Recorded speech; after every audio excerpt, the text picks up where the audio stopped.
Hello friends, दोस्तों आज मैं आपको बताने वाला हूँ दोस्तों प्रकाश का अपवर्तन। दोस्तों बहुत इंपॉर्टेंट लेसन है दोस्तों। ये फिजिक्स का एक मुख्य लेसन में से इंपॉर्टेंट लेसन है और दोस्तों बहुत ज़्यादा मुख्य है। जैसे आप सवाल सुनते होंगे दोस्तों कि निकट दृष्टि दोष में किस लेंस का प्रयोग किया जाता है, दूर दृष्टि दोष में किस लेंस का प्रयोग किया जाता है, क्यों किया जाता है, रेटिना पर प्रतिबिंब कैसा बनता है, लेंस की क्षमता का मात्रक क्या होता है, जब किसी छड़ी को किसी पानी में डुबाते हैं तो दोस्तों छड़ी मुड़ी हुई प्रतीत होती है, क्यों, जब किसी सिक्का को पानी में रख देते हैं तो सिक्का अपने वास्तविक स्थिति से उठा हुआ प्रतीत होता है, क्यों। दोस्तों ऐसे हजारों सवाल हैं जो हमारे मन में घूमते रहते हैं और दोस्तों सवाल परीक्षा में पूछे भी जाते हैं। पीछे से बहुत ज़्यादा सवाल इसे पूछा जाता है और एसएससी में पूछा जाता है। दोस्तों सवाल पूछे जाते हैं और जवाब पता नहीं होता है। पता है क्यों? क्योंकि आप लोग सिर्फ जो लोग आर्ट्स से, जो लोग साइंस से, उनके पास तो अच्छा नॉलेज होता है, लेकिन जो लोग आर्ट्स से हैं वो लोग history, geography, GK, GS, math, reasoning पे ध्यान देते हैं दोस्तों, साइंस पे कम ध्यान देते हैं। और दोस्तों एक बेहतरीन सवाल, एक मतलब अच्छा सवाल पूछा जाता है एसएससी सीजीएल में, पीसीएस में, आईएएस में, साइंस से, और दोस्तों बहुत इंपॉर्टेंट होता है दोस्तों। इसीलिए आप लोग को समस्या न हो इसलिए मैं दोस्तों आपके लिए लेके आया हूँ प्रकाश का अपवर्तन। दोस्तों प्लीज़ इस लेसन को पूरी तरह से देखें, अच्छे से देखें दोस्तों, और मैं इसका नोट्स लेसन बाय लेसन भेजते जाऊँगा, एकदम आप लोग श्योर रहें। और दोस्तों बेहतरीन नोट्स मैं भेजूँगा प्लीज़, और जो मैं नोट्स भेजूँगा दोस्तों इस वीडियो को पढ़ कर और उस नोट्स को पढ़ लीजिए दोस्तों। और उसके बाद मैं पर सप्ताह, मतलब सप्ताह में यकीन रखें, हर सप्ताह संडे के संडे में टेस्ट भी आज से अब करने वाला हूँ। संडे को संडे में टेस्ट लूँगा दोस्तों। जो लेसन मैं करंट एक सप्ताह में जो खत्म कर रहा हूँ वो सारा लेसन का मैं टेस्ट रखूँगा दोस्तों, एक जिसे 50-60 क्वेश्चन होंगे, एकदम श्योर रहिए। मैं टेस्ट बिल्कुल लेने वाला हूँ इस संडे को। अब जो व्हाट्सएप पर हमसे लोग जुड़े हुए हैं उनका मैं टेस्ट लूँगा और देखूँगा मतलब वो कितना फ्लो कर रहे हैं हमको। जी दोस्तों चलिए मैं चलता हूँ प्रकाश का अपवर्तन में। दोस्तों प्रकाश का अपवर्तन क्या होता है, सबसे पहले देखिए प्रकाश का अपवर्तन क्या होता है दोस्तों। अपवर्तन का मतलब होता है दिशा परिवर्तन। अपवर्तन मतलब दिशा परिवर्तन। जैसे मान लीजिए प्रकाश जा रहा है ऐसे, तो दोस्तों मैंने ये बताया था पिछले क्लास में आपको कि प्रकाश का चाल विभिन्न माध्यम में भिन्न होता है। जैसे मैंने बताया था दोस्तों निर्वात में प्रकाश का चाल होता है 3 × 10⁸ मीटर प्रति सेकेंड। जल में दोस्तों यही हो जाता है कितना, 2.25 × 10⁸ मीटर प्रति सेकेंड। और दोस्तों कांच में हो जाता है 2 × 10⁸ मीटर प्रति सेकेंड। मैंने पूरा बताया दोस्तों, तारपीन के तेल में बताया मैंने और नायलॉन में बताया मैंने, तो दोस्तों बहुत ज़्यादा बताया है। तो दोस्तों सोच लीजिए, मान लीजिए प्रकाश ऐसे जा रही है हवा में, तो हवा में कितना होगा दोस्तों 3 × 10⁸ मीटर प्रति सेकेंड। लेकिन जैसे ही हवा से, सोचिए हवा से अगर मान लीजिए मैंने आगे रख दिया कांच दोस्तों, तो कांच में तो प्रकाश जब प्रवेश करेगी तो उस समय तो इसका चाल चेंज करेगा, और जब चेंज करेगा दोस्तों तो दिशा परिवर्तन तो होगा ही, क्योंकि प्रकाश में भी कण है, कांच में भी कण है, दोनों टकराएगा, दिशा परिवर्तन होगा। और दोस्तों ये घटना जो हुआ दिशा परिवर्तन का, इसी घटना को कहा जाता है प्रकाश का अपवर्तन। जब प्रकाश एक माध्यम से, देखिए कौन सा माध्यम में थी पहले दोस्तों, हवा में, एक माध्यम से दूसरे माध्यम में प्रवेश करती है तो दिशा परिवर्तन हो जाता है। इसी घटना को प्रकाश का अपवर्तन कहते हैं दोस्तों। कंप्लीट हो गया। जब प्रकाश एक माध्यम से दूसरे माध्यम में प्रवेश करती है तो दिशा परिवर्तन होता है, उसे प्रकाश का अपवर्तन कहते हैं दोस्तों। प्रकाश के अपवर्तन के 2 शर्त हैं जो बहुत इंपॉर्टेंट है और परीक्षा में खास के एसएससी सीजीएल में पूछे ही जाते हैं दोस्तों। इसको याद कर लीजिए। कौन कौन शर्त है दोस्तों? 2 शर्त है दोस्तों, याद रखिएगा। जिस माध्यम में प्रकाश का चाल ज़्यादा होता है उसे कहा जाता है सघन माध्यम और विरल माध्यम, और जिस माध्यम में प्रकाश का चाल कम होता है उसे कहा जाता है सघन माध्यम। दोस्तों देखिए, जिस माध्यम प्रकाश जैसे 3 × 10⁸ मीटर प्रति सेकेंड, ठीक है, ये कहाँ है दोस्तों? हवा में, निर्वात में। तो ये इसमें प्रकाश का चाल ज़्यादा है किसके अपेक्षा दोस्तों? अगर सामने रख दिया जाए कांच या फिर जल रख दिया जाए, मान लीजिए मैंने कांच रखा 2 × 10⁸ मीटर प्रति सेकेंड, तो देख लीजिए दोस्तों मैंने कांच रखा और दोस्तों मैंने हवा रखा। ध्यान दीजिए दोस्तों, अगर मेरा वीडियो आप रेगुलर रूप से देखते हैं तो यकीन मानिए अभी आपको एहसास नहीं होगा, लेकिन जिस दिन मैं बोल दूंगा कि साइंस आपका एंड हो गया, ज़्यादा दिन में दोस्तों 10 दिन और लगेगा पूरा साइंस खत्म करने में। और दोस्तों जितने लोग आपसे जुड़े हुए हैं मैं इसको खत्म करके फिर बायोलॉजी पढ़ाऊंगा। बायोलॉजी में जल्दी समाप्त कर दूंगा और बायोलॉजी को समाप्त करने के बाद दोस्तों पीसीएस का एक लेसन होता है कृषि दोस्तों, पशुपालन और डेयरी दोस्तों, मैं उसको भी पढ़ाऊंगा। और दोस्तों मुश्किल से 2-3 क्लास होगा, उसका पूरा क्लियर कर दूंगा दोस्तों। और जिंदगी में कभी पीसीएस में फिर समस्या नहीं होगी। और दोस्तों पीसीएस में एक और सवाल लेसन होता है दोस्तों, जैसे सवाल पूछे जाते हैं, वो होता है दोस्तों पर्यावरण, इन्वायरमेंट दोस्तों, उसको भी मैं पढ़ाऊंगा और दोस्तों पूरा क्लियर कर दूंगा मैं पीसीएस का। जितने लोग आपसे जुड़े हुए हैं या फिर भविष्य में पीसीएस का एग्जाम देने वाले हैं 2018 और 2019 हो, प्लीज़ दोस्तों, क्योंकि साइंस का एक अच्छा सवाल, एकदम अच्छा मार्क्स लेवल पर सवाल पूछा जाता है पीसीएस में, प्लीज़ उनसे कहिए कि जुड़े और दोस्तों फ़ायदा उठाएँ। जी दोस्तों चलिए मैं बताता हूँ। और दोस्तों देखिए, अब प्रकाश का चाल उस माध्यम में अलग था, इस माध्यम में अलग है दोस्तों। तो जब माध्यम अलग है दोस्तों, माध्यम अलग है दोस्तों, तो ये बताइए आप लोग सघन किसे कहेंगे, विरल किसे कहेंगे? दोस्तों प्रकाश का चाल 3 × 10⁸ मीटर प्रति सेकेंड है, तो 3 गुना है और ये 2 गुना है दोस्तों। तो ये सघन माध्यम और ये विरल माध्यम हो जाएगा। जिस माध्यम में प्रकाश का चाल ज़्यादा उसे कहा जाता है विरल माध्यम। और जिस माध्यम प्रकाश का चाल कम हो उसे कहा जाता है सघन माध्यम। तो दोस्तों ये हो गया विरल माध्यम, ये हो गया सघन माध्यम। अगर दोस्तों ये समझ में आ रहा है तो ठीक है, नहीं समझ में आ रहा तो कोई बात नहीं है। हमसे दोस्तों हमको उतना आना चाहिए जिससे क्वेश्चन पूरे एग्जाम में बन जाए। कोई बात नहीं दोस्तों, हटाइए, मैं लिख देता हूँ। इतना तो आपको समझ में आ गया। दोस्तों एक रूल क्या है कि मान लीजिए कांच का स्लैब रखा हुआ है, कांच का कोई स्लैब रखा है, कांच का सिल्ली रखा हुआ है। दोस्तों जब प्रकाश ऊपर से आ रही है दोस्तों, कौन सा माध्यम है दोस्तों? विरल माध्यम है। ध्यान दीजिए, बहुत इंपॉर्टेंट बात है दोस्तों। ये क्या कौन सा दोस्तों माध्यम है? विरल माध्यम, क्योंकि हवा में प्रकाश का चाल ज़्यादा होता है दोस्तों, हवा से आ रही है, तो ये कौन सा माध्यम है दोस्तों? विरल माध्यम है। और दोस्तों जैसे ही कांच में प्रवेश करेगी, इसका मतलब सघन माध्यम में जा रही है, तो सघन माध्यम में जाने के बाद दोस्तों जिस समय प्रवेश करेगी उस समय आप एक अभिलंब डाल दीजिए। अभिलंब दोस्तों यहाँ से डाल दीजिए, यहाँ से मैंने दोस्तों अभिलंब डाला। अब देखिए, अब सोचने वाली बात है, सोचिए प्रकाश ऐसे जा रही थी तो प्रकाश तो मुड़ेगी नहीं, प्रकाश सीधे निकल जाती, लेकिन नहीं दोस्तों, यहाँ माध्यम परिवर्तन हुआ, हवा से कांच में आई। सोचिए हवा से कांच में आई तो माध्यम तो बदलेगा, और जब माध्यम बदलेगा दोस्तों तो प्रकाश का दिशा परिवर्तन होता है। इसी घटना को तो प्रकाश का अपवर्तन कहते हैं। तो यहाँ दिशा परिवर्तन होगा, तो दिशा परिवर्तन होगा, तो दिशा परिवर्तन बहुत प्रकार का होता है। जब आप जा रहे हो दोस्तों, IAS में एक सवाल पूछा गया था कि मतलब इंटरव्यू में सवाल पूछा गया था, मैं ऐसे ही बता रहा हूँ, याद आ गया तो दोस्तों सवाल पूछा गया था कि जब आप घर से आए तो रास्ते में आप कितना बार मुड़े, कितना मोड़ आपको मिला, और मोड़ का नाम बताएं। तो वो लोग गिनता रहा, जो इंटरव्यू दे रहा था वो गिना, 1 मोड़, 2 मोड़, 3 मोड़, 4 मोड़, 5 मोड़, 6 मोड़, 7 मोड़, 8 मोड़, 9 मोड़, पूरे 51 मोड़ गिना है कि मुझे 51 मोड़ मिला। उसके अंदर कॉन्फिडेंस था, वो बोला हाँ एकदम श्योर है 51 मोड़ मिला। दोस्तों उसका आंसर गलत था। हमेशा याद रखिए, जो मोड़ होता है हमेशा 2 ही होता है, या तो लेफ्ट नहीं तो राइट दोस्तों। तो एक ऐसा सवाल है, मैंने बता दिया दोस्तों। तो वही बात है, यहाँ प्रकाश दोस्तों मुड़ रहा है, प्रकाश यहाँ दोस्तों इस पॉइंट पे है, मैंने अभिलंब डाला है, प्रकाश तो ये है। प्रकाश क्या करेगी दोस्तों? या तो सीधा निकल जाएगी, ध्यान दीजिए, या तो सीधा निकल जाएगी। और दोस्तों समय पर ध्यान मत दीजिएगा, मेरा वीडियो थोड़ा लंबा होता है लेकिन दोस्तों कारगर होता है। आपको अभी कोई जो वीडियो मेरा देख रहे हैं उसको बिल्कुल पता नहीं चलेगा कि कितना इंपॉर्टेंस है। आपको पता कहाँ चलेगा दोस्तों? एग्जामिनेशन हॉल में। एग्जामिनेशन हॉल में अगर मुझे थैंक यू ना बोले तो फिर देख लीजिएगा, बोलना पड़ेगा आपको। चलिए दोस्तों, जो प्रकाश आ रहा है, प्रकाश आ रहा है, तो दोस्तों प्रकाश आ रहा है तो क्या बोले दोस्तों?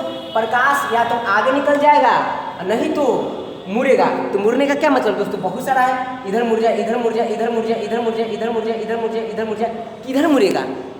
तो दोस्तों मुड़ेगा कि नहीं मुड़ेगा, कि सीधे निकल जाएगा दोस्तों? तो आप लोग जवाब दीजिए, प्रकाश मुड़ेगा या नहीं मुड़ेगा? बिल्कुल मुड़ेगा। क्यों मुड़ेगा दोस्तों? क्योंकि माध्यम परिवर्तन हो रहा है। देखिए नहीं बताया मैंने कि ये कांच का सिल्ली है और प्रकाश हवा से आ रहा है, तो हवा से आ रहा है दोस्तों तो माध्यम परिवर्तन करेगा। ये है हवा माध्यम, और कांच का सिल्ली ठोस माध्यम। माध्यम समझते हैं ना, 3 प्रकार का होता है, ठोस, द्रव, गैस। ठीक है दोस्तों, प्रकाश ऐसा दोस्तों मतलब कण है, प्रकाश ऐसा किरण है जो ठोस में भी, द्रव में भी, गैस में भी, सभी में चलती है। बस पारदर्शी रहना चाहिए। ठीक है, अब देखिए दोस्तों, तो प्रकाश आ रही है दोस्तों, यहाँ इसका माध्यम परिवर्तन बनता है। माध्यम परिवर्तन होगा तो दिशा तो परिवर्तन होगा, क्योंकि प्रकाश जब एक माध्यम से दूसरे माध्यम में जाती है तो जो दिशा परिवर्तन होता है उसे प्रकाश का अपवर्तन कहते हैं। दिशा परिवर्तन तो श्योर है। इसका मतलब हो गया दोस्तों, ये जो प्रकाश है दोस्तों, ये जो प्रकाश है ये सीधे तो नहीं निकलेगी, इतना तो श्योर हो गया। अब सवाल है कि मुड़ेगी, तो मुड़ेगी तो किधर मुड़ेगी? ये दोस्तों बहुत इंपॉर्टेंट सवाल है दोस्तों, मजा आएगा, बहुत मजा आएगा। आप लोग समझिए तो बहुत मजा आएगा। सवाल है कि मुड़ेगी तो किधर मुड़ेगी? दोस्तों मुड़ेगी तो किधर मुड़ेगी मैं बता रहा हूँ दोस्तों। यहाँ जो है तो आपको अगर पता करना है किधर मुड़ेगी, मतलब मुड़ने का 2 डायरेक्शन, या तो उधर मुड़ेगी नहीं तो इधर मुड़ेगी। किधर मुड़ेगी मतलब सीधे तो नहीं निकलेगी। अब तो दोस्तों मुड़ने का रूल क्या है मैं बता रहा हूँ। मुड़ने का रूल है दोस्तों कि यहाँ अभिलंब खींच दीजिए। अभिलंब का मतलब है दोस्तों कि मतलब जो पॉइंट से सीधा रेखा खींच दीजिए, अभिलंब 90 डिग्री का होता है, बस याद रखिए। तो अभिलंब में खींच दिए। अब सवाल है दोस्तों, तो अभिलंब देखिए इधर है, तो प्रकाश वास्तविक में किधर जाती? वास्तव में किधर जाती दोस्तों? प्रकाश वास्तव में इधर जाती। ओ, इसका मतलब अब उधर नहीं जाएगी, मुड़ेगी। मुड़ेगी मतलब दोस्तों या तो इधर जाएगी नहीं तो इधर जाएगी। आ रहा है दोस्तों समझ में? बिल्कुल। चलिए किधर जाएगी दोस्तों? तो मैंने ट्रिक बताया है। अगर प्रकाश विरल से सरल में जाएगी तो झुक जाएगी। किसकी ओर? अभिलंब की ओर। इस बात को याद रखिएगा, मैंने लिखा नहीं है। अगर प्रकाश विरल माध्यम से सघन माध्यम में आएगी तो झुक जाएगी, और अगर प्रकाश सघन माध्यम से विरल माध्यम में आएगी तो दूर जाएगी। किससे? अभिलंब से। तो चलिए देखता हूँ, मैं देखता हूँ। चलिए अप्लाई कीजिए। प्रकाश आ रही है, वाह, चलिए आ रही है, आ गई आ गई आ गई। अब यहाँ इसको मिला कि अब हमको झुकना है। यहाँ आया तो अब इसको तय करना है कि झुकेंगे कि दूर भागेंगे। तो किससे? अभिलंब से। तो अभिलंब कहाँ है दोस्तों? यहाँ है। ठीक है, अभिलंब यहाँ है, ये अभिलंब है, पकड़िए, ये अभिलंब है। आ रहा है समझ में दोस्तों? आ रहा है। अगर नहीं समझ में आया तो कमेंट कीजिएगा, मैं अगली बार और कोशिश करूँगा अच्छे से बताने का। दोस्तों ये अभिलंब है, ठीक है। तो प्रकाश क्या करेगा, ओ हो झुकना है इसको। देखिए विरल से सघन में आ रही है कि सघन से विरल में आ रही है, पकड़िए दोस्तों। तो याद रखिएगा हवा हमेशा विरल होता है और ठोस हमेशा सघन होता है। मैंने बताया ना, जिसमें प्रकाश का वेग ज़्यादा होगा विरल होगा, जिसमें प्रकाश का वेग कम होगा सघन होगा, ठीक है। तो देखिए हवा में ज़्यादा है प्रकाश का वेग, ठीक है, और कांच में कम है प्रकाश का वेग। अरे कांच घना है दोस्तों, तो उसमें कम स्पीड से जाएगा ना, तो वो विरल से सघन में आ रही है, इसका मतलब झुकेगा। तो प्रकाश सीधे ना जाके इधर नहीं जाएगा, क्योंकि इधर तो दूर हो जाएगा। क्या करेगा दोस्तों, झुकेगा। इसका मतलब प्रकाश यहाँ से झुक जाएगा। एक क्वेश्चन पूछा जाता है पीसीएस के एग्जाम में, कंप्लीट हो गया। विरल से सघन में जाएगा तो झुकेगा। अगर दोस्तों सोचिए, फिर सोचिए दोस्तों, एक कांच का गिलास है, कांच का सिल्ली है, प्रकाश आया, मैंने लंब खींचा, प्रकाश झुका। एक समय तो आएगा दोस्तों जब कांच से ही प्रकाश निकलेगा। दोस्तों कांच है तो कांच में तो प्रकाश यहाँ है, कांच से भी तो प्रकाश निकलेगा बाहर। और दोस्तों जब बाहर निकलेगा तो क्या होगा, तो दोस्तों उस समय भी एक अभिलंब खींचिए। यहाँ अभिलंब खींचा मैंने दोस्तों। तो दोस्तों एक कांच क्या है, सघन है, सघन से कहाँ है दोस्तों, विरल में। ये दोस्तों विरल, ये दोस्तों सघन, और ये दोस्तों विरल। सघन से कहाँ में आ रहा है दोस्तों, विरल में। तो सघन से विरल में आएगा दोस्तों, तो अभिलंब से दूर भागेगा। ओ हो मतलब अभिलंब अगर इधर है दोस्तों, तो अभिलंब क्यों झुकेगा नहीं, सीधा निकल जाता पहले, लेकिन सीधा निकलेगा नहीं, क्योंकि माध्यम परिवर्तन हो जाए तो दूर, या तो बदलेगा दिशा परिवर्तन तो श्योर है, या तो दिशा परिवर्तन श्योर है, तो या तो दूर भागेगा तो नजदीक नहीं आएगा, नजदीक आएगा। दोस्तों कहाँ जाएगा, नजदीक आएगा कि दूर भागेगा। तो सघन से विरल में आ रहा है, सघन से विरल में, इसका मतलब दूर जाएगा। ओ हो तो प्रकाश ऐसे जाएगा। आया समझ में, ये मेन पॉइंट है दोस्तों इस लेसन का। अब दोस्तों ये मैं तो समझा दिया, अब इसको अप्लाई आप कैसे करोगे, तो मैं ट्रिक बता रहा हूँ दोस्तों। आप याद रखिएगा दोस्तों, एक ट्रिक आप याद रखिएगा कि अब मतलब विरल से सघन में तो झुक जाएगा और सघन से विरल में तो दूर जाएगा। दोस्तों ये तो मैं बता दिया, आपको अभी याद हो जाएगा, लेकिन फिर बाद में आप भूल जाइएगा। तो फिर मैं एक भाई को बुरा लगेगा, फिर मैं बता रहा हूँ, मैं एक ट्रिक बताना चाहूँगा कि आप कैसे याद रखेंगे हमेशा ज़िंदगी भर। दोस्तों उसके लिए आप ट्रिक याद रखिएगा, 20 सभी याद रहेगा दोस्तों, 20 और सभी याद रहेगा दोस्तों। अब सोचिए जब दोस्तों 20 पी लिया है, मतलब बहुत ज़्यादा 20 पी लिया दोस्तों, वो हमेशा झुक जाता है। 20 पीता है वो हमेशा क्या करता है दोस्तों, झुक जाता है। 20 मतलब जहर, तो जहर पी लेगा दोस्तों, झुक जाएगा। तो 20 मतलब दोस्तों झुक जाएगा। तो 20 मतलब दोस्तों विरल से सघन, तो विरल से सघन में जाएगा तो दोस्तों झुक जाएगा। और ठीक इसका उल्टा कर लीजिए दोस्तों, और सभी होगा दोस्तों दूर जाएगा। 20 झुक जाएगा, 20 पिएगा वो झुकेगा, और सभी दूर जाएगा, ठीक है। तो दोस्तों 20 से विरल से सघन में जाएगा तो झुक जाएगा, और सघन से दोस्तों विरल में जाएगा तो दूर जाएगा। दोस्तों कंप्लीट हो गया हमारा ये। चलिए याद रहेगा दोस्तों, सवाल ऐसा आएगा, मैं टेस्ट लूँगा दोस्तों, मैं इस लेसन का बहुत अच्छे तरीके से टेस्ट लेने वाला हूँ। सवाल आएगा कि जब प्रकाश सघन माध्यम से विरल माध्यम में आती है तो वह क्या करती है। जब प्रकाश विरल माध्यम से सघन माध्यम में आती है तो अभिलंब से क्या करती है, दूर भागती कि झुक जाती है। आप लोग कंट्रोल मतलब कंप्लीट रखिएगा दोस्तों। अगला सवाल है कि प्रकाश के अपवर्तन के नियम कितने हैं। दोस्तों प्रकाश के अपवर्तन के 2 नियम होते हैं, परावर्तन के भी 2 नियम होते हैं, ठीक है। तो प्रकाश के अपवर्तन के कितने नियम है दोस्तों, 2 नियम। मैं बता रहा हूँ कौन कौन, देख लीजिए दोस्तों, देख लीजिए। प्रकाश आ रहा है दोस्तों, इसे कहा जाता है आने वाली किरण को कहते हैं आपतित किरण, ठीक है। और दोस्तों यहाँ दिशा परिवर्तन हुआ, इसको कहते हैं दोस्तों अपवर्तित किरण। इसको कहते हैं आपतित किरण मैंने लिखा है, इसको कहते हैं अपवर्तित किरण मैंने लिखा है दोस्तों। और जो एक बिंदु है दोस्तों, बिंदु पर जो अभिलंब में डाला दोस्तों, इस अभिलंब इसको कहते हैं दोस्तों अभिलंब, ठीक है दोस्तों। मैंने बताया ना कि इसको अभिलंब है, इसको आपतित किरण, इसको अपवर्तित किरण। दोस्तों देखिए तीनों जो है एक ही बिंदु पर है कि अलग अलग है, तो एक ही बिंदु पर है दोस्तों। तो पहला नियम हो गया कि आपतित किरण, अपवर्तित किरण, अभिलंब तीनों एक ही बिंदु पर होते हैं, या एक बिंदु कहीं कहीं एक तल भी लिखा होता है, तीनों एक ही तल पे होते हैं दोस्तों। कंप्लीट हो गया पहला नियम। चलिए दोस्तों दूसरा नियम क्या है। दूसरा नियम है दोस्तों कि आपतन कोण की जगह, आप सोचिए मैं बता रहा हूँ दोस्तों। कांच था, प्रकाश आया, अभिलंब मैंने डाला, और अभिलंब डाला मैंने, प्रकाश मुड़ा। दोस्तों याद रखिए एक कोण यहाँ बन रहा है और एक कोण दोस्तों यहाँ बन रहा है। अरे समझ में दोस्तों, इस कोण को आई से सूचित करते हैं क्योंकि इसे कहा जाता है दोस्तों अपवर्तन कोण, अपवर्तन कोण। और इस कोण को दोस्तों आर से सूचित करते हैं क्योंकि इसको कहा जाता है दोस्तों सॉरी इसको कहा जाता है दोस्तों आपतन कोण।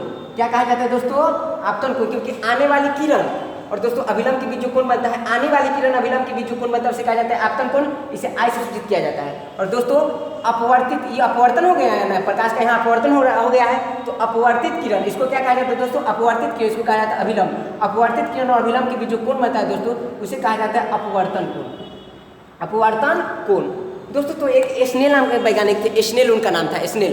तो प्रकाश का अपवर्तन का जो दूसरा नियम है उसे स्नेल का नियम भी कहा जाता है। उसमें क्या रूल है दोस्तों, सोचिए उसमें रूल क्या है दोस्तों कि ये आपतन कोण है, तो आपतन कोण को दोस्तों आई से सूचित करते हैं, तो आई, और अपवर्तन कोण है उसको सूचित करते हैं आर से, तो आर। स्नेल क्या किए कि आई के सामने, आई के पहले दोस्तों साइन लगा दिए, और आर के पहले भी दोस्तों साइन लगा दिए। साइन पढ़े मैथ में, साइन cos tan ऐसे, तो याद रखिए साइन लगा दिए। और दोस्तों साइन आई के वैल्यू साइन आर के वैल्यू से भाग दिए, तो भाग देने पर दोस्तों हमेशा किसी भी हाल में यहाँ का जो आपतन कोण होता था, यहाँ का भी आपतन कोण होता था दोस्तों, आपतन कोण और अपवर्तन कोण दोनों में साइन लगा दिए, और साइन लगा के दोस्तों भाग दिए, तो हमेशा दोस्तों एक ही वैल्यू आया, हमेशा दोस्तों एक ही वैल्यू आया। तो उस वैल्यू को कहा गया स्थिरांक, मतलब वैल्यू स्थिर है, बदल नहीं रहा है, तो स्थिरांक इसको म्यू से सूचित किया गया, म्यू। ठीक है दोस्तों, इसे सूचित किसे किया गया दोस्तों, म्यू। तो दोस्तों इसे ही प्रकाश के अपवर्तन का दूसरा नियम कहते हैं, और चूंकि ये नियम को दिए थे स्नेल साहब, इसलिए इसे स्नेल का नियम भी कहते हैं। अब इसको शब्द में कैसे लिखा जाता है दोस्तों, तो शब्द में लिखा जाता है आई मतलब दोस्तों आपतन कोण, और साइन का हिंदी होता है जया, तो आपतन कोण की जया अपवर्तन कोण की जया का अनुपात स्थिर होता है, म्यू होता है, नियत होता है, नियतांक होता है। तो मैंने लिखा है दोस्तों आपतन कोण की जया अपवर्तन कोण की जया बराबर म्यू, तो इसे क्या कहा जाता है दोस्तों, इसे स्नेल का नियम भी कहा जाता है। अरे दोस्तों समझ में, और एक बात और याद रखिएगा दोस्तों, म्यू जो है म्यू को अपवर्तनांक कहा जाता है। अरे दोस्तों समझिए म्यू को क्या कहा जाता है, अपवर्तनांक। चलिए हमारा इतना कंप्लीट हो गया दोस्तों। और दोस्तों अपवर्तन की घटना कब होगी दोस्तों, हमेशा याद रखिएगा माध्यम बदलने पर, बिना माध्यम बदलने कभी नहीं हो सकती। दोस्तों अगला आपको प्रकाश के अपवर्तन के लिए, प्रकाश के अपवर्तन से हमारे डेली लाइफ में कुछ घटनाएं घटती है जो बहुत इंपॉर्टेंट है। और दोस्तों इस घटना को मैं वीवीआई बोल रहा हूँ, और दोस्तों मैं जिसमें वीवीआई बोल दूंगा समझिएगा वो हद से ज़्यादा इंपॉर्टेंट है, और इस घटना को याद कर लीजिए। सबसे पहले दोस्तों प्रकाश के अपवर्तन की हमारे डेली लाइफ में जो घटने वाली घटना है दोस्तों, सबसे पहला घटना है कि जब हम कोई छड़ी लेते हैं और दोस्तों पानी में डुबोते हैं, तो पानी डुबाने के बाद वो तिरछा दिखाई नहीं लगता है। और दोस्तों तिरछा मतलब कहने का मतलब दोस्तों मुड़ी हुई देने लगता है, मतलब टेढ़ा दिखाई देने लगता है। दोस्तों अगर ऐसा सवाल पूछे कि पानी में डूबा हुआ छड़ हमेशा टेढ़ा दिखाई देता है क्यों, दोस्तों उसका मतलब है प्रकाश के अपवर्तन हुआ होगा। ठीक है, ज़्यादा डीप नहीं जाना है दोस्तों, यही सवाल पूछेगा ही और यही सवाल आएगा ही श्योर। ठीक है दोस्तों, तो चलिए एक हमारा कंप्लीट हो गया। प्रकाश के अपवर्तन की घटना क्या हुआ दोस्तों, पानी में जो छड़ डुबाते हैं दोस्तों वो हमेशा टेढ़ा दिखाई देता है, किस घटना के कारण, प्रकाश के अपवर्तन के कारण। चलिए एक कंप्लीट हो गया दोस्तों। अगला है कि पानी में किसी सिक्का को रख देते हैं तो अपनी वास्तविक स्थिति से उठा हुआ प्रतीत होता है, क्यों दोस्तों, क्योंकि उसमें प्रकाश के अपवर्तन की घटना होती है। ठीक है दोस्तों, चलिए अगला दोस्तों क्वेश्चन कि पानी में रखा हुआ अगर कोई नींबू रख दिए, जैसे कोई कांच का गिलास है दोस्तों, इसमें पानी है और पानी में नींबू रख दिए, तो नींबू को दोस्तों दूर से देखेगा तो नींबू अपना जितना वास्तविक आकार है उससे बड़ा दिखाई देता है। आप लोग देख लीजिएगा, तो वास्तविक आकार से बड़ा दिखाई देता है, क्यों दोस्तों, क्योंकि प्रकाश का अपवर्तन होता है। दोस्तों तीन घटना को आप हमेशा याद रखना दोस्तों, बहुत इंपॉर्टेंट है और बहुत ज़्यादा इंपॉर्टेंट है और बहुत ज़्यादा इंपॉर्टेंट है। ठीक है, चलिए अब मैं आगे आता हूँ दोस्तों अपवर्तनांक पे। अभी दोस्तों मैंने लिखा था साइन आई बटा साइन आर बराबर म्यू। दोस्तों आप गौर किए, कांच था, ऊपर से प्रकाश आया, अभिलंब डाला मैंने, प्रकाश ऐसे ठीक किया। दोस्तों आप लोग को पूरा समझ में आ रहा है ना, एकदम यकीन के साथ बोलिएगा। दोस्तों कहीं भी कोई समस्या हो तो प्लीज़ कमेंट जरूर कीजिएगा, मैं और अच्छे से पढ़ाने का प्रयास करूँगा। ठीक है दोस्तों, ये प्रकाश आया, अभिलंब मैंने डाला, प्रकाश यहाँ हुआ। अब सोचिए दोस्तों, ये तो दूसरा माध्यम है हवा, और ये दोस्तों दूसरा माध्यम है ठोस, तो दोनों माध्यम में, तो इसी को ना कहे थे हम आई, इसको कहते हैं दोस्तों आर, साइन आई बटा साइन आर। दोस्तों इसका मतलब है साइन आई की जगह पर हम लिख सकते हैं प्रथम माध्यम, और साइन आर को हम लिख सकते हैं दूसरा माध्यम। अरे दोस्तों समझ में, साइन आई को प्रथम माध्यम, साइन आर को दूसरा माध्यम, या इसे साइन आई दोस्तों हवा था तो हवा लिख सकते हैं, हवा में प्रकाश की चाल, ऊपर वाला को लिख सकते हैं दोस्तों हवा में प्रकाश की चाल, और बटा नीचे वाला दोस्तों पानी भी हो सकता है, कुछ भी हो सकता है, मतलब हवा से तो प्रकाश आएगा ही हमेशा, लेकिन दोस्तों हमारी मर्जी जिसमें घुसा दे, नायलॉन में घुसा दे, शीशा में घुसा दे, मेरी मर्जी। भारत को लोकतांत्रिक देश है, सबका समान अधिकार है, सबका समान अधिकार है। मैं ग्रुप में देख ही रहा हूँ, सबका समान अधिकार है, जो ग्रुप में लोग जुड़े हुए हैं सब अपना अधिकार से कर रहे हैं। ठीक है, देखिए तो दोस्तों हवा में प्रकाश की चाल, और जिस माध्यम में जाना है दोस्तों उस माध्यम में प्रकाश की चाल, उस माध्यम में प्रकाश की चाल। दोस्तों इसी अनुपात को कहा जाता है म्यू और इसे ही कहा जाता है अपवर्तनांक। मैंने बताया था, अगर आपसे पूछे कोई कि अपवर्तनांक क्या होता है तो हवा में प्रकाश की चाल और बटा किसी दूसरे माध्यम में प्रकाश की चाल को अपवर्तनांक कहते हैं। ठीक है दोस्तों, और अपवर्तनांक का कुछ रूल होता है दोस्तों, अपवर्तनांक से कुछ क्वेश्चन पूछा जाता है। दोस्तों मैं जितना बता रहा हूँ उतना सेट कंप्लीट कर लीजिए, यकीन मानिए किसी भी एग्जामिनेशन में कोई दिक्कत नहीं होगी, यकीन मानिए। चलिए मैं बता रहा हूँ दोस्तों, अपवर्तनांक से कुछ क्वेश्चन आते हैं। एक बात याद रखिएगा दोस्तों, अपवर्तनांक का हमेशा तरंगदैर्घ्य के साथ और ताप के साथ उल्टा समानुपाती का संबंध होता है। उल्टा समानुपाती का संबंध का मतलब क्या हुआ दोस्तों? उल्टा मतलब समझ रहे हैं ना, व्युत्क्रमानुपाती। व्युत्क्रमानुपाती का मतलब नहीं समझे कि अगर आप में और हम में उल्टा समानुपाती का संबंध है, इसका मतलब अगर मैं आम खाऊंगा तो आप इमली खाओगे, उल्टा। मैं रात में जगूंगा तो आप दिन में जगोगे, उल्टा। हर काम उल्टा करोगे दोस्तों। तो तरंगदैर्घ्य और अपवर्तनांक में कैसा संबंध होता है? उल्टा समानुपाती का संबंध होता है। इसका मतलब तरंगदैर्घ्य बढ़ेगा तो अपवर्तनांक घटेगा, अपवर्तनांक बढ़ेगा तो तरंगदैर्घ्य घटेगा। अब इससे दोस्तों बहुत इंपॉर्टेंट सवाल पूछे जाते हैं, उसको मैं क्लियर कर रहा हूँ। क्या? जिसका तरंगदैर्घ्य दोस्तों अधिक होगा उसका अपवर्तनांक हमेशा कम होगा। कैसे दोस्तों? तो याद रखिएगा, लाल रंग का तरंगदैर्घ्य सबसे अधिक होता है, इस बात को लिख लीजिए। लाल रंग का दोस्तों तरंगदैर्घ्य सबसे अधिक होता है, इसलिए इसका उपयोग खतरा के संकेत में किया जाता है। लाल रंग का आ रहा है दोस्तों समझ में? और दोस्तों लाल रंग का तरंगदैर्घ्य अधिक होता है, तो मैंने बताया ना जिसका तरंगदैर्घ्य अधिक होगा उसका अपवर्तनांक कम होगा। इसका मतलब लाल रंग का अपवर्तनांक क्या होता है दोस्तों? कम होता है। दोस्तों ये सब ऑब्जेक्टिव में लिखते जाइए। लाल रंग का तरंगदैर्घ्य सबसे अधिक होता है, इसलिए दोस्तों उसका अपवर्तनांक सबसे कम होता है। और दोस्तों ताप का भी उल्टा होता है, अगर ताप बढ़ाएंगे दोस्तों तो अपवर्तनांक घटेगा। याद रखिएगा इस बात को, ठीक है। और दोस्तों मैंने लिखा है कम अपवर्तनांक वाला लाल रंग होता है, जिसका अपवर्तनांक सबसे कम होता है लाल रंग होता है, और सबसे अधिक अपवर्तनांक वाला होता है बैगनी रंग। याद रखिएगा, क्योंकि बैगनी रंग का दोस्तों तरंगदैर्घ्य सबसे कम होता है। ठीक है, चलिए कंप्लीट हो गया दोस्तों। और एक बात और याद रखिएगा दोस्तों, हीरा का अपवर्तनांक होता है 2.42। अब हीरा का अपवर्तनांक 2.42, इसका क्या मतलब हुआ? इसका मतलब हुआ दोस्तों कि हवा से प्रकाश आई और किस में आई दोस्तों? हीरा में आई। तो हवा में प्रकाश की चाल और बटा हीरा में प्रकाश की चाल का अनुपात कितना है दोस्तों? 2.42। इसी को ना कहते हैं अपवर्तनांक। इसका मतलब दोस्तों हीरा का अपवर्तनांक कितना है दोस्तों? 2.42। आ रहा है दोस्तों समझ में इस बात को? देखिए मैं फिर से समझाता हूँ। मतलब हवा में प्रकाश की चाल, हवा में प्रकाश की चाल और बटा जिस माध्यम में जा रही है, तो किस में जा रहा है दोस्तों? हीरा में। तो हीरा में प्रकाश की चाल, हीरा में प्रकाश की चाल, तो हवा में प्रकाश की चाल और हीरा में प्रकाश की चाल से भाग दिया दोस्तों, तो आंसर आएगा 2.42। तो दोस्तों ये किसका अपवर्तनांक होगा दोस्तों? तो नीचे क्या था दोस्तों? हीरा। तो हीरा का अपवर्तनांक हो जाएगा। तो अगर आपसे पूछे कि हीरा का अपवर्तनांक कितना होता है तो 2.42, और इसीलिए हीरा चमकीला होता है। ठीक है दोस्तों, क्योंकि उसका अपवर्तनांक कितना होता है दोस्तों? 2.42। चलिए दोस्तों ये भी कंप्लीट हो गया हमारा। ठीक है दोस्तों, एक क्वेश्चन आता है दोस्तों, क्रांतिक कोण क्या होता है? तो दोस्तों मैंने बताया, पता है जो हवा से प्रकाश आ रही थी, हवा से प्रकाश आई और किसी माध्यम में गई दोस्तों, तो यहाँ जो कोण बना अगर 90 डिग्री का कोण हो दोस्तों, तो इसी कोण को कहा जाता है दोस्तों क्रांतिक कोण। कंप्लीट। क्रांतिक कोण का अगर आपसे मान पूछे तो याद रखिएगा 90 डिग्री। ठीक है। और दोस्तों अगला है आप वायुमंडलीय अपवर्तन। वायुमंडलीय अपवर्तन क्या होता है दोस्तों? तो देखिए दोस्तों, वायुमंडल में मैंने बताया दोस्तों, आप जैसे जैसे ऊपर से आते हैं तो दोस्तों वायुमंडल में भी ऐसा है कि कहीं हवा की मात्रा घना है, कहीं हवा की मात्रा कम है, कहीं हवा की मात्रा ज़्यादा है, कभी हवा की मात्रा कम है दोस्तों। तो ऊपर से आते हैं दोस्तों तो हवा की मात्रा घना होगी तो सघन हो गया, और हवा की मात्रा कम होगी तो विरल हो गया दोस्तों। तो सघन विरल सघन विरल सघन विरल सघन विरल आते रहेगा। तो उस स्थिति में सघन विरल आते रहेगा दोस्तों, तो प्रकाश का चाल बढ़ेगा, प्रकाश का वेग घटेगा, बढ़ेगा घटेगा दोस्तों। तो उसके कारण भी जब माध्यम परिवर्तन हुआ दोस्तों, माध्यम परिवर्तन हुआ तो प्रकाश का अपवर्तन तो होगा, तो उस घटना को कहा जाता है वायुमंडलीय अपवर्तन। और दोस्तों वायुमंडलीय अपवर्तन से हमारे डेली लाइफ में बहुत सारे घटना संबंधित है। जैसे घटना नंबर 1 नोट करते जाइएगा, बहुत इंपॉर्टेंट है दोस्तों। घटना नंबर 1, सूर्योदय एवं सूर्यास्त के समय जब सूर्य को देखेगा दोस्तों, जब सुबह सुबह सूर्य निकलता है या फिर शाम में सूर्य डूबता है तो उस समय सूर्य चपटा दिखाई देता है। क्यों? वायुमंडलीय अपवर्तन के कारण। चलिए एक क्वेश्चन कंप्लीट हो गया। ये सब दोस्तों एक क्वेश्चन पूछा जाता है। अगला क्वेश्चन दोस्तों, तारे की आभासी स्थिति पता है दोस्तों? हमें देखने में लगता है तारा का स्थिति होना चाहिए दोस्तों यहाँ, तो दोस्तों हम जब देखते हैं दोस्तों तो तारा हमें दिखाई देता है यहाँ। पता है क्यों? वायुमंडलीय अपवर्तन के कारण। आपको बस याद रखना इतना बात, तारे की स्थिति कहीं और होनी चाहिए, लेकिन मतलब होती कहीं और है लेकिन हमें दिखाई देती कहीं और। किसके कारण? वायुमंडलीय अपवर्तन के कारण। ठीक है दोस्तों। अगला है अग्रिम मतलब सूर्योदय तथा विलंबित सूर्यास्त। दोस्तों वायुमंडलीय अपवर्तन के कारण क्या होता है?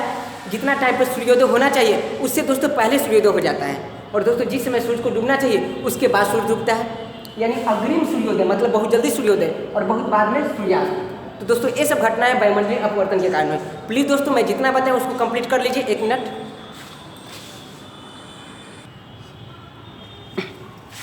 दोस्तों अगला है हमारा स्कैटरिंग ऑफ लाइट, प्रकाश का प्रकीर्णन। देखिए बहुत ईजी बात है।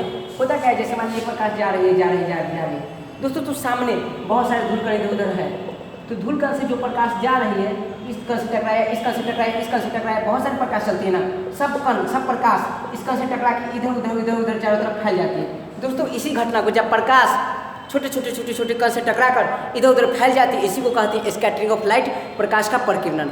दोस्तों ये हो गया हमारा प्रकाश का प्रकीर्णन। अब खास बात याद रखिएगा दोस्तों, अगर आपसे पूछे कि प्रकाश का रंग किस पे निर्भर करता है, दोस्तों यह क्वेश्चन पीछे से बहुत बार पूछा जा चुका है कि प्रकाश का रंग किस पे निर्भर करता है। दोस्तों प्रकाश का रंग वो तरंग दैर्ध्य पर निर्भर करता है। किस पर निर्भर करता है दोस्तों? तरंग दैर्ध्य पे। प्रकाश का रंग तरंग दैर्ध्य पर निर्भर करता है। ठीक है दोस्तों, यह हो गया, ये बहुत इंपॉर्टेंट ऑब्जेक्टिव, इसको याद रखिएगा। प्रकाश का रंग तरंग दैर्ध्य पर निर्भर करता है। अब देखिए दोस्तों, प्रकाश के प्रकीर्णन से कुछ संबंधित घटना हमारे लाइफ में, और दोस्तों जो घटना मैं बता रहा हूँ उसको आप हमेशा याद रखिएगा। जैसे एक क्वेश्चन लिख लीजिए आप लोग कि तारा का टिमटिमाना किस घटना से संबंधित है। दोस्तों याद रखिएगा, वायुमंडलीय अपवर्तन से। ठीक है, और प्रकाश के अपवर्तन से। ठीक है, प्रकाश का अपवर्तन वायुमंडलीय अपवर्तन लगभग सेम हुआ, क्योंकि प्रकाश का ही तो अपवर्तन होता है। चलिए दोस्तों, प्रकाश के प्रकीर्णन से संबंधित घटना, सबसे पहला दोस्तों कि स्वच्छ आकाश जो है उसका रंग नीला हो जाता है। क्यों? दोस्तों प्रकाश के प्रकीर्णन के कारण। इसको दोस्तों याद करते जाइए। ठीक है, स्वच्छ आकाश का रंग नीला हो जाता है। क्यों दोस्तों? प्रकाश के प्रकीर्णन के कारण। दोस्तों जब देख लीजिए कि मतलब पूरा स्वच्छ आकाश है, और जब प्रकाश दोस्तों आ रहा है तो स्कैटरिंग ऑफ लाइट होता है, प्रकाश इधर उधर फैल जाता है, तो जो दोस्तों आकाश जो होता है वो नीला रंग को अवशोषित कर लेते हैं, तो स्वच्छ आकाश का रंग नीला हो जाता है। पहला हो गया दोस्तों। दूसरा, सूर्योदय के समय एवं सूर्यास्त के समय सूर्य लाल दिखाई देता है। दोस्तों लाल दिखाई देता है प्रकाश के प्रकीर्णन के कारण। दोस्तों जब प्रकाश का प्रकीर्णन होता है दोस्तों, तो लाल रंग का तरंग सबसे अधिक होता है, जिसके कारण प्रकाश का प्रकीर्णन इसका आंसर हो जाएगा। हो गया दोस्तों। अब दोस्तों अंतरिक्ष यात्री को चंद्रमा से आकाश काला दिखाई देता है। क्यों दोस्तों? ये क्वेश्चन बहुत इंपॉर्टेंट है दोस्तों, इसलिए क्योंकि दोस्तों प्रकाश का प्रकीर्णन तभी होता है जब वायुमंडल होती है। दोस्तों पृथ्वी पर प्रकाश का प्रकीर्णन होता है, लेकिन चंद्रमा पर नहीं होता है। क्यों? क्योंकि दोस्तों चंद्रमा पर वायुमंडल नहीं है। तो जब वायुमंडल है ही नहीं दोस्तों, तो प्रकाश का प्रकीर्णन होगा नहीं, प्रकाश का प्रकीर्णन होगा नहीं तो काला दिखाई देगा। इसलिए दोस्तों अंतरिक्ष यात्री को चंद्रमा पर से जब आकाश देखते हैं दोस्तों, तो उन्हें काला दिखाई देता है। कंप्लीट हो गया दोस्तों। उसके बाद है पृथ्वी से आकाश काला कब दिखाई देगा? दोस्तों पृथ्वी से आकाश देखने पर अभी नीला दिखाई देता है। क्यों? प्रकाश के प्रकीर्णन के कारण। प्रकाश का प्रकीर्णन क्यों होता है? वायुमंडल के कारण। दोस्तों सवाल अगर आपसे पूछे कि पृथ्वी से जब आकाश को देखिए तो कब ऐसा दिन आएगा जब काला पूरा आकाश दिखाई देगा? दोस्तों कब बताइए, कब? जब आकाश मैला हो जाएगा तब काला दिखाई देगा? नहीं, जब वायुमंडल समाप्त हो जाएगा, जब पृथ्वी पर वायुमंडल नहीं रहेगा तो आकाश कैसा दिखाई देगा? काला दिखाई देगा। चलिए दोस्तों कंप्लीट हो जाए। अगला दोस्तों क्वेश्चन, खतरा का संकेत लाल होता है। दोस्तों यह भी होता है प्रकाश के प्रकीर्णन के कारण। क्यों दोस्तों? क्योंकि प्रकाश का प्रकीर्णन होता है, स्कैटरिंग मतलब प्रकाश इधर उधर फैलता है दोस्तों। तो फैलने के तदुपरांत क्या होता है कि लाल रंग का, मैं बार बार बोल रहा हूँ, तरंगदैर्ध्य सबसे अधिक होता है। तो लाल रंग का तरंगदैर्ध्य सबसे अधिक होगा, और जिसका तरंगदैर्ध्य सबसे अधिक होता है सबसे ज़्यादा वही फैलता है, सबसे ज़्यादा तेजी से वही चलता है, सबसे ज़्यादा दूर वही तय करता है दोस्तों। तो ज़्यादा दूर तक लाल रंग चला जाता है, जिसके कारण हम आसानी से देख लेते हैं, इसलिए खतरा का संकेत लाल होता है। ये दोस्तों हमारा कंप्लीट हो गया। अगला टॉपिक है दोस्तों वर्ण विक्षेपण, इसी को कहते हैं दोस्तों कांच से प्रिज्म को, मतलब कांच के प्रिज्म से श्वेत प्रकाश को गुजारना। जब दोस्तों श्वेत प्रकाश को कांच के प्रिज्म से गुजारा जाता है दोस्तों, गुजारने के बाद दोस्तों जब श्वेत प्रकाश को गुजारे तो 7 रंगों में बट जाती है। उस 7 रंग है दोस्तों बैगनी, जामुनी, दोस्तों याद रखिएगा, बैजानी, पिनाला, जामुनी छुरी का बीच में दोस्तों जामुनी। ठीक है दोस्तों, याद रखिएगा दोस्तों, बैजानी, पिनाला मतलब बैगनी, जामुनी, नीला, आसमानी, हरा, पीला, नारंगी, लाल। ठीक है, इसको आप याद कर लीजिए दोस्तों, ऐसे याद रखिएगा, बैजानी छुरिया, फिर बैनी पिनाला याद रखिएगा, ऐसे पूछा जाता है, बैनी पिनाला। ये ठीक है दोस्तों, इसको हमेशा याद रखिएगा। कैसे याद रखेंगे दोस्तों? इससे ऑब्जेक्टिव बहुत ज़्यादा उठेगा। जो शुरू में आ रहा है दोस्तों उसका तरंगदैर्ध्य कम होगा, और जैसे जैसे जाएगा वैसे वैसे तरंगदैर्ध्य बढ़ते जा रहा है। देखिए तो बैगनी का सबसे कम, नीला का बैगनी से ज़्यादा, आसमानी का थोड़ा ज़्यादा, हरा का थोड़ा ज़्यादा, पीला का थोड़ा ज़्यादा, नारंगी का थोड़ा ज़्यादा, लाल का सबसे ज़्यादा। बैगनी यहाँ पिनाला है ना, लाल का सबसे ज़्यादा तरंगदैर्ध्य होता है। अगर आपसे पूछे सबसे ज़्यादा तरंगदैर्ध्य किसका होता है? लाल का। इसलिए दोस्तों तरंगदैर्ध्य लाल होता है, इसलिए दोस्तों इसका उपयोग किया जाता है खतरा के संकेत में, खतरा के सिग्नल में। ठीक है दोस्तों, और किसका तरंगदैर्ध्य सबसे कम होता है दोस्तों? बैगनी का। अगर आपसे कोई 4 ऑप्शन दे दे और पूछे किसका तरंगदैर्ध्य सबसे अधिक है तो बता दीजिएगा। कैसे दोस्तों? ट्रिक लिखेगा, बैनी या पिनाला, एक लाइन से पढ़ते जाएंगे। उसका दोस्तों याद रखिएगा, जिसका तरंगदैर्ध्य कम होता है उसका विचलन अधिक होता है। तरंगदैर्ध्य सबसे कम किसका है दोस्तों? बैगनी का। तो उसका विचलन क्या होगा दोस्तों? सबसे अधिक होगा, विचलन, डेविएशन। इस बात को याद रखिएगा, बैगनी का विचलन दोस्तों सबसे अधिक होता है, और लाल रंग का विचलन सबसे कम होता है। दोस्तों हमारा आज का टॉपिक यही है, और इसको प्लीज़ कमेंट कर मतलब कंप्लीट कर लीजिए। और दोस्तों अगर मेरा वीडियो आपको पसंद आता है तो लाइक कीजिए, सब्सक्राइब कीजिए, शेयर कीजिए, कमेंट कीजिए, और ज़्यादा पसंद आता है दोस्तों तो वैसे लोगों के पास मेरा वीडियो प्लीज़ पहुंचा दें जिनके पास दोस्तों आर्थिक समस्या है, बहुत सारी समस्या है, जो पढ़ने में असमर्थ है, कोचिंग करने में असमर्थ है। प्लीज़ दोस्तों मेरा आग्रह है आपसे, विनम्र निवेदन है, प्लीज़ और दोस्तों इस वीडियो के अपलोड होते के साथ ही मैं इसका नोट्स डाल दूंगा व्हाट्सएप ग्रुप पे। और दोस्तों आप वीडियो देखिए और नोट्स तुरंत पढ़िए दोस्तों, पूरा क्लियर हो जाएगा। और यकीन मानिए दोस्तों, इससे आने वाला क्वेश्चन कोई भी छूटेगा नहीं, यकीन मानिए। जय हिंद, जय भारत।